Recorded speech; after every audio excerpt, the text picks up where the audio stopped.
I'm going to give them the full spread of every stat enhancing item so that they'll level very quickly and I'll blast through all their shit. But I'm having so much fun with Octopath Traveler 2. It's pretty good. Although, again, I unlocked all the characters and did their first acts, but I'm using the good guy characters, so I may be having a bit of a slanted experience. Right. Elixir, strength, jet boots, beam shield, high defensive rating, and the golden armor. Yeah, I mean, it might be a bit of a slog once you get to the, the bad characters if you don't like being the bad characters. I mean, it's not that they're... I said bad characters, but that's not correct, technically. They're the dark characters. They're the ones who bad things have happened to them, and their stories are about overcoming the bad things that have happened to them. Oh, I see. They're not So this evil. I mean, depressing. Oswald might be evil. Not sure. Jury's But, like, out. Agnia's storyline is about a dancer who's making her way in the world to become a superstar, and so, she's my first character. She's the leader of Team Good. Hikari is a dude whose father was murdered right in front of him and his entire kingdom was stolen from him. Obviously not going to have the same experience as Agnia. No. Oh, don't mind me. I'm just reading the guide here. Did we pick up anything else interesting? Let's check. I hate that it's all for me. Oh, the crystal rod used by the Supreme Kreml Mage. Oh, we also have some of these down here. And the tuna gel periodically regenerates some HP. That'll be good. Jet boots. Boots that increase walking speed. That's pretty good, but you know what? We'll actually put them on max. Oh, he needs Canceller.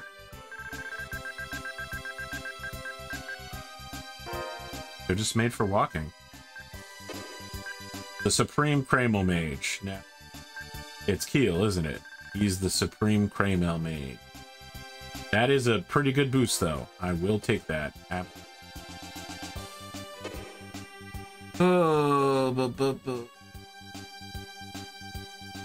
SD. Go to Hideout 1 and Celestia 56-112. Okay. I'll just be right back. 1 sec. Sure.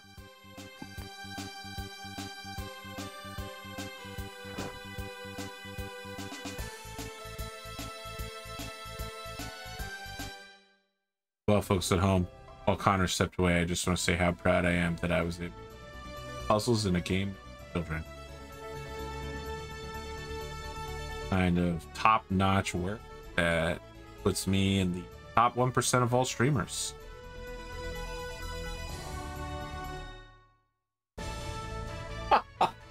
A statistic that I think is true. I'm told that I am in the top 1% of all streamers. It's kind of mistakes you make when you're in the top 1% of all streamers. Oh.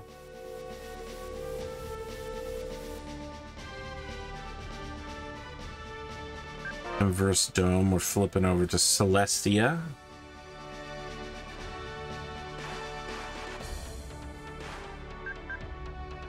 Flip it.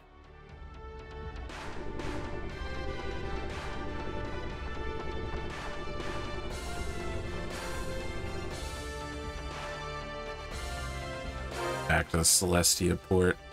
This is all a bit much, but you know, you gotta do what you gotta do. Back. We're on our way to 56-112, Connor. We'll fly there with the birds, then land on the ship, and then launch the Aya fish. We will use every part of our capabilities. So we're looking for 56-112. Okay. In this pool? Oh wait, I have the numbers reversed, don't I? 56-112 is gonna be over here.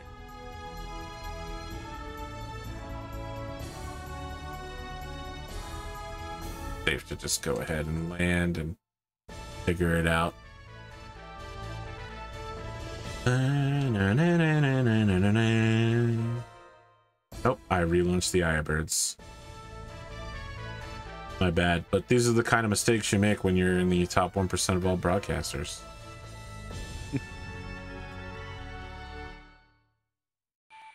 I was still pretty close. Gotta be up against the wall though, right? Yep, here it is. Perfect. Hideout 1.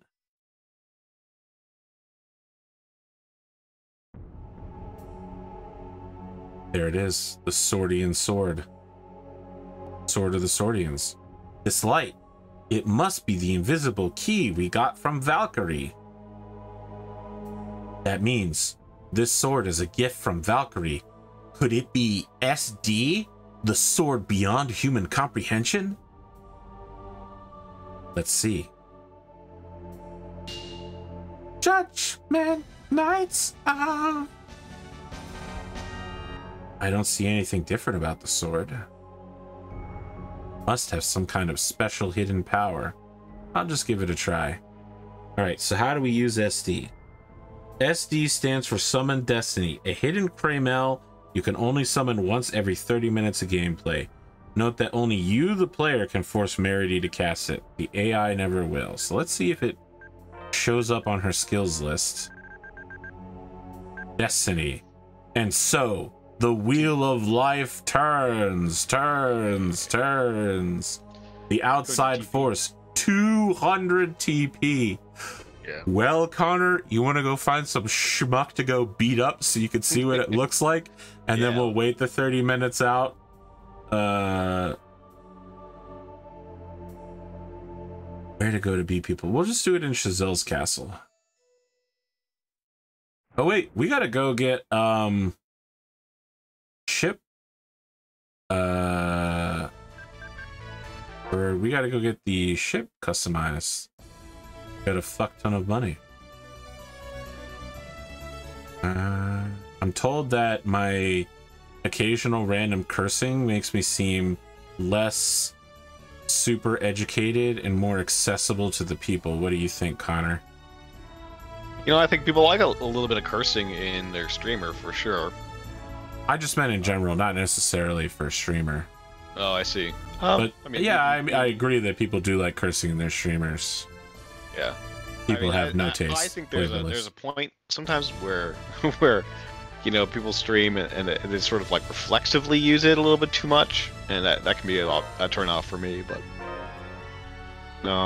that's not something you do at all. That's too bad. I'll have to start swearing more. I mean, not when I say at all. I mean, I'm saying you don't swear reflexively in a way that's annoying. So you don't want to do that, I assume. A warp station? What? What the heck is a warp station? Probably teleports you. We don't have enough money. We'll get everything else though. Yeah. Son of a bitch. Think you can just taunt me with more stuff now that I'm at the end of the game? So let me see. If I try to convert cabin 1, is it going to tell me there's already something there? Okay, cabin 1 has a shop. Okay, so we need to make one of the cabins an empty cabin to get everything. Cabin 3, install empty cabin. Why would you? Okay. Okay, all right. I can do this though. We'll go see what the end looks like. Maybe we might get some of those special scenes. You know, like the little one-offs that this game likes to do. Right. Don't know. I don't remember. Do it. Control bridge.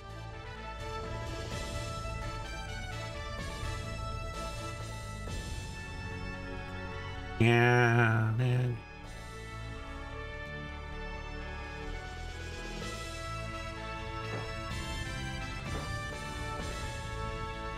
Okay, this is cabin 1. Cabin 2. Oh.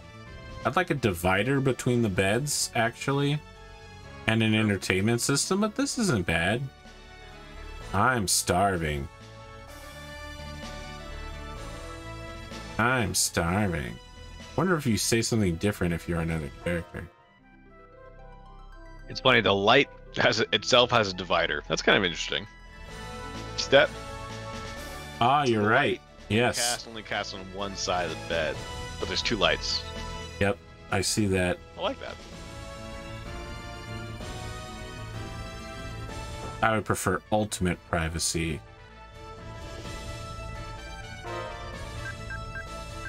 Via a full division from whoever's in the room for me. But I'm a extremely erotic person? Private person? Sure. I mean, I don't think there's anything erotic about wanting your own space, especially from, like, I don't know, travel companions. Yeah. Like, you're already on top of each other constantly. This is why I'm always weirded out at D&D games when people are just like, let's all get one in-room together. And I'm like, no. We will get an adjoining suite that will cost more, and I will have my own private space. Get fucked. Yeah, All right. I mean, I think people just want to save money. But that's the thing about D&D characters. After level 1, you have so much money, you can't possibly spend it all. That has been my experience. The generic fantasy adventure guys have hundreds of thousands of money, and they couldn't. They took them a actual real life week to figure out how to spend it all, and they spent most of it on buildings rather than equipment. James is the only one who bought equipment. Enter the relay point. All right, we're going up to the relay point, and then we're going outside the relay point to get to Chazelle's castle on the Orbis barrier in order to defeat Nereid.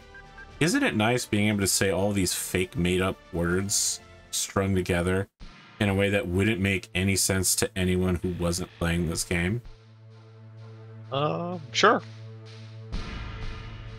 Glowy thing, we gotta penetrate this area through... I mean, once you have so much equipment, you can't really buy, like, fancy items, I imagine. I mean, I suppose in D&D depends on your world, but, you know, practically you couldn't, like, just go out and buy, like, a magical weapon of some kind. Okay, at the start of the combat, I switch to Merity, use SD, the Sword of Destiny, to call upon the Swordian Masters. Oh, you have to actually be Merity. You can't. Yes, you can only do it as Merity once every 30 minutes. Okay. Got it. Hold on. All right.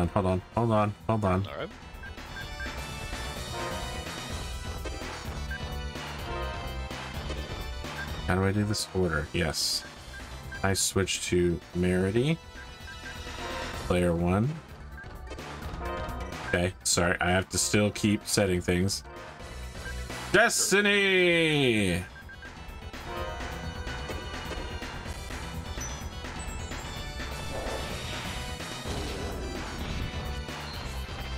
The Swordian Masters from the other Tales of Destiny games have shown up. Oh, cool. Yeah, the first one was Cleese. Cleese? I think his name's Cleese. We win. Absolutely dominated them. I feel like we didn't even get the full thing. I think they were dead before it was over. Yeah. Buy that. You got like almost half the TP back.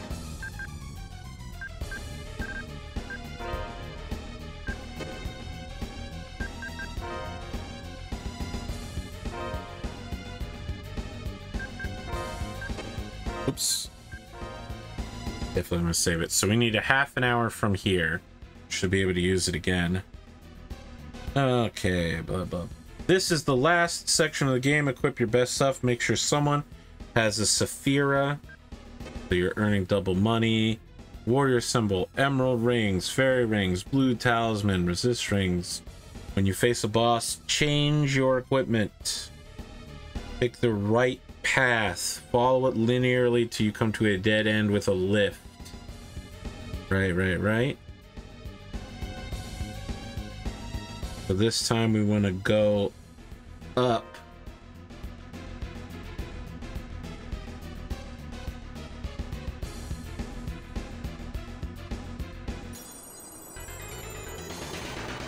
Well, Connor, the next time we meet, we could very well be looking at the end of this particular... Oh, I changed... I'm so sorry. I gotta... As soon as I'm able to move, I have to change. Because I changed my... I forgot that I completely changed all of my shit for that particular battle. Right. Mega Demon Chaos, Rising Phoenix. Okay, this isn't terrible, I guess. I actually will get Sonic Chaos, though. Immables.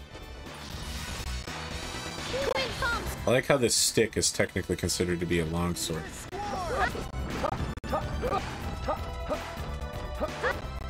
Oh, my skills got rebound as well for some reason. Oh, probably from all the switching. Go ahead. Whoops. Oh, you gotta do me again. Yeah, thanks. Alright, fair. That's what she said. Yep.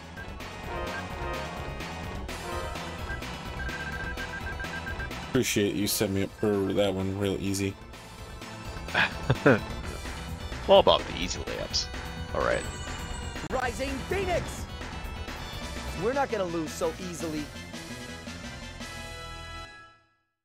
I think now I can pretty much set them to whatever I want, so I might change it to one skill. Eagle Dive. Well, have you finished unlocking Fatal Fury and Super Chi? Yeah, so Chi, so 440. All right, Super you've never Chi. been able to use Fatal Fury, but you could use Super Chi. Yeah. Well, Fatal Fury, I don't need a extra comp. Like, Fatal Fury is the best combo. Yes. Attack. It's just that you need extremely specific button inputs, and I know how hard it is to do, even when you're sitting there with the other person at a live PlayStation. I know, So what kind Connor. of button inputs do I need for Fatal Fury? Oh, hold on. No, I mean, it's okay. Flame Dance requires you to use Fatal Fury. Okay. The screen will turn black and the background music will stop. While the screen is black, run to your opponent and punch 2 times. Perform a rising skill, link it with a diving skill. If the enemy is still alive, Flame Dance will be used. Okay, so I need a rising skill. What's a rising skill? One that takes you up into the air. Yeah, but I mean, like, what's the I'm thinking Rising Dragon Strike almost certainly is. Okay. It's further up. Yeah, middle. Okay, yeah. Okay, and then we change this to... Eagle Regular Dive is a bombs. falling skill. Okay, so I should have that on Eagle Dive. And then this can be Palm Strike. So on Sure. Palm Strike and Twin Palm Strike. Sound good? Yes. Alright. And we use Fatal Fury. Screen will turn black. The background music will stop. Alright, I'll figure it out.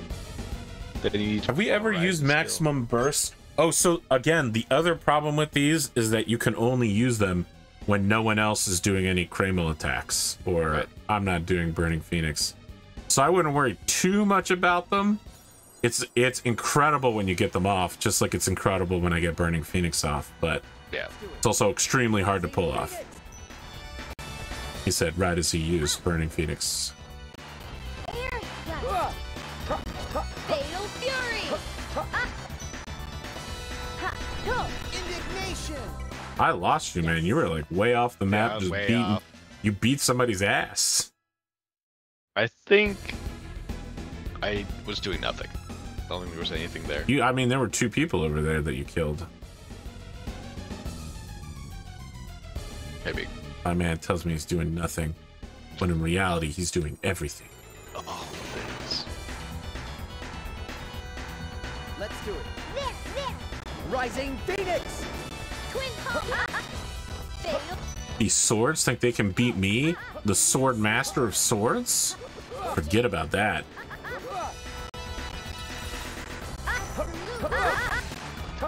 Wait, am I accidentally healing these people? Or are we getting healed? Are we being healed when they attack us? Rising Dragon Strike! Dark Force! Eagle Dive!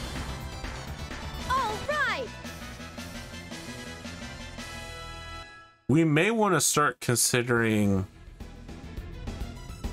and it's not for this time, but for next time, setting up combos that, okay, here we go. Did I go the wrong way? Was I supposed to go down instead of up? Only go up if you haven't got the eye. Oh, fuck. I thought it said only go up if you have the eye bird. So yeah, like for you, I think we need either high combo moves, but probably more importantly, we don't need high combo moves. What we really need is moves that interrupt bosses, like Omega Demon Chaos. Yeah. We need to start setting those, like, yeah, anything that lets us juggle people, keep them in the air, or slam them back down. Well, we'll have a whole week to think about that. Okay. Well, I mean, I have Rising Dragon Strike now. Yes. That literally keeps them up in the air, and Eagle Dive will send them back down. But I know that, like, Fatal Fury, obviously, huge combo numbers, great damage. Right. Super Sonic Fist is also pretty good. The Chi attacks like normally have a huge area. You know what I mean? Like, they attack a very wide cone, so they're good at picking people up. Oh, I'm moving the wrong way. I think I have all those bases covered in the current combo. Sure. Because I have the Juggler, I have the Thunder, I have the Riser, I have the thing that sends them down, I have Chi, which covers up the screen a lot, I have Combo Attack in Fatal Fury. And then I have the lead-ins, which is the punches. Twin Palm Strike and Palm Strike. It's just a matter of getting used to them. Holy Lance! Elemental and light, so pretty much the top light attack, I would think.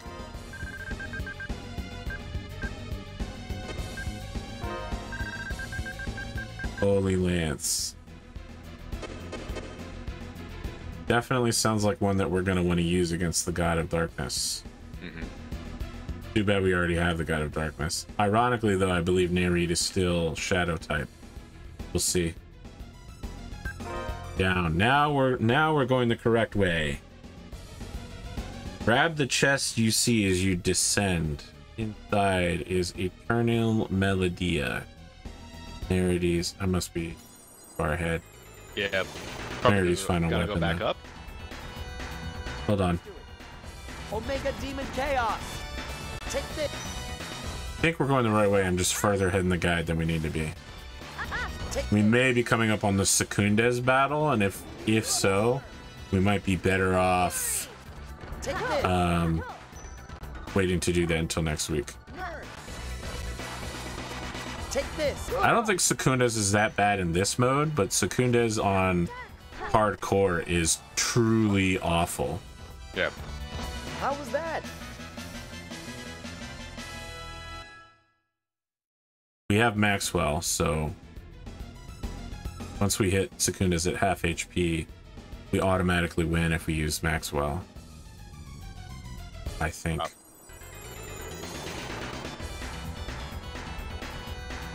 Let's do it. I have that armor that specifically counters Secundes. The Time Craymel. Take. Meteor Swarm. Take this. Yes. I always hit swords with a stick. It's amazing. I've been a swordsman my entire career. Literally avoided all pole arms or daggers, and now I'm a guy with a stick. Is that your final weapon that you're using? It might be for this playthrough. Wow. I have the crystal dagger from Ginny, which is the most powerful dagger, but this appears to be my strongest weapon. It may not have the longest reach though, or any special elemental attacks or anything like that. Wow, one of us is doing numbers here. Whoever's hitting this thing for 620. Oh, it's probably the Craymel mages are hitting it for big numbers. Yeah. I mean, I'm dealing small amounts of damage, but not even hitting it. Holy Lance, we get to see it. Yep. Okay. I didn't really see much. Meteor Swarm. I got him up in the air. Oh, I'm out of TP. Hold on. I want to see how much it has left before I start blowing too much extra. Oh, it's not even halfway dead. It is so... Look at all those resistances. Yeah.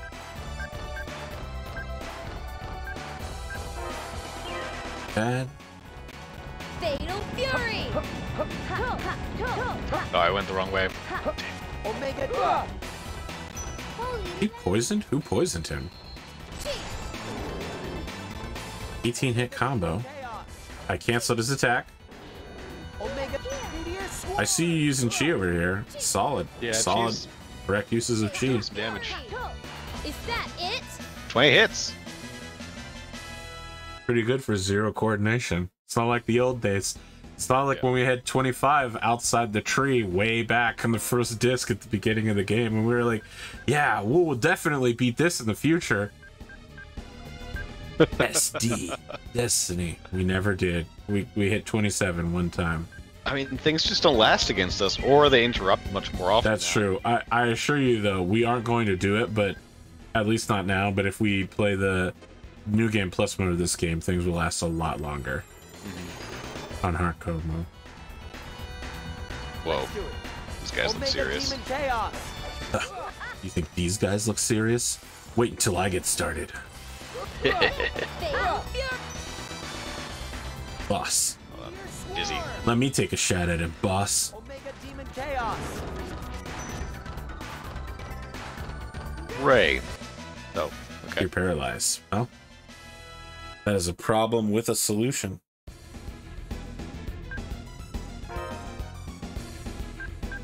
Which I suppose is better than being a solutionless problem. Mm-hmm.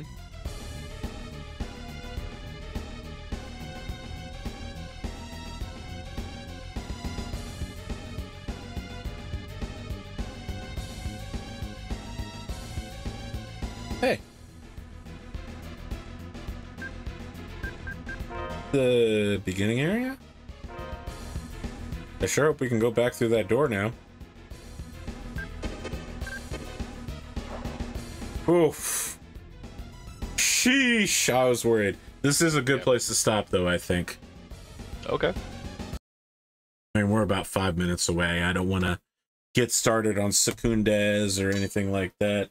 We're going to need some warm-up fights. I do. Connor, let's talk about closing thoughts.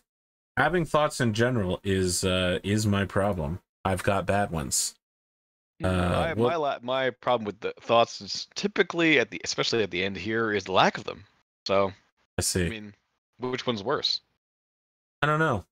I would hate to catch you lacking, but if I was to ask you what your closing thoughts of today were, what would you say? I'm excited to see, how the game comes to its conclusion. Should be good. I will need to figure out Vandal Hearts. Is that what we're doing next? Could be, if that's what you want. I propose that we do like a starter session and see if you enjoy it. That's right. You said that. Yeah. So maybe like not the promise of like the entire thing, but like, if you like it, we can We'll continue. dip our toes. We'll test it out. Look, what we really need is for the Final Fantasy Tactics remake that's rumored to be coming out to be announced 3 years in the future, get delayed 6 months, get delayed an additional 3 months. It'll come out. It'll get a co-op mod after 3 years. And so, as a result, in 2027, we can play Tactics together. I love it. Probably closer to 28. I'm locking it in here. We'll still be friends and talking regularly in 2028, and we'll be playing Final Fantasy Tactics co-op mod. I'm here Boom. for it. On the I'm Steam here for it. Workshop.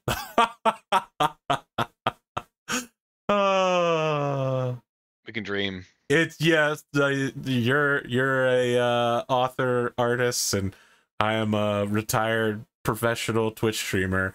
Yep, we can dream. I will say that I don't know if you saw the toys that came out for the Ramza, Delita, and Agrias, but they look really good. But I would take the deleted toy and stuff it in a toilet and shit on it and flush it. And then set it on. He's a bad person. The whole point of the entire story is that Delita is remembered as the hero when in fact he's the abusive husband villain of the entire story.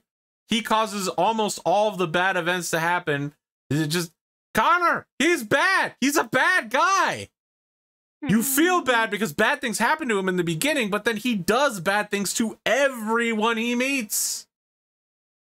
I agree. He's bad.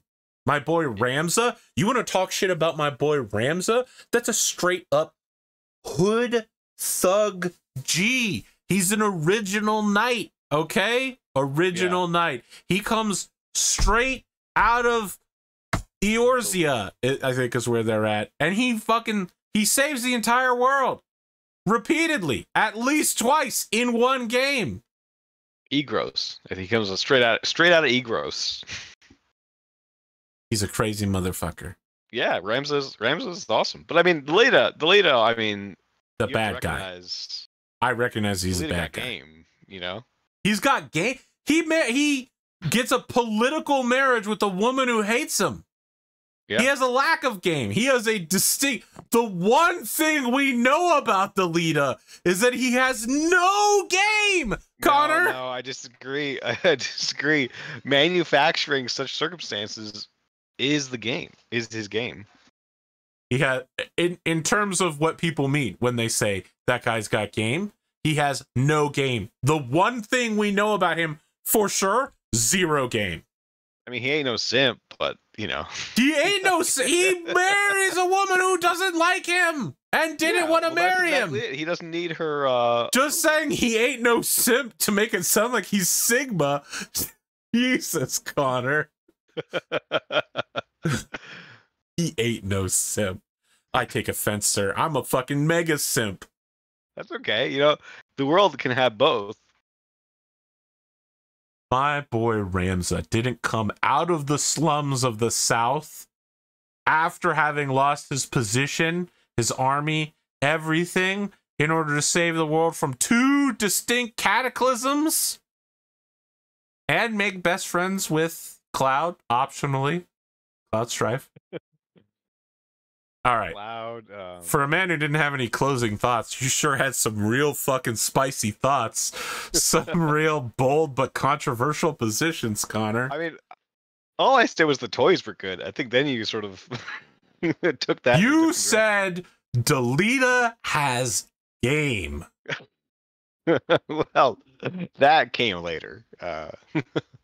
Oh, my blood pressure is too high. I'm wrapping this up now, Conor. Any closing thoughts? No, I think I better keep silent. If you want to know who has the game, you need to go to ConorHughes and Charlie Stickney, because they've got the game volumes 2 and 3 coming out soon off of Kickstarter. Get signed up on the Galarian Short and Deadly add-ons to pick up the game 2 and 3 and other things like that. Yes, please. Incredible. I'll see you next week or whenever.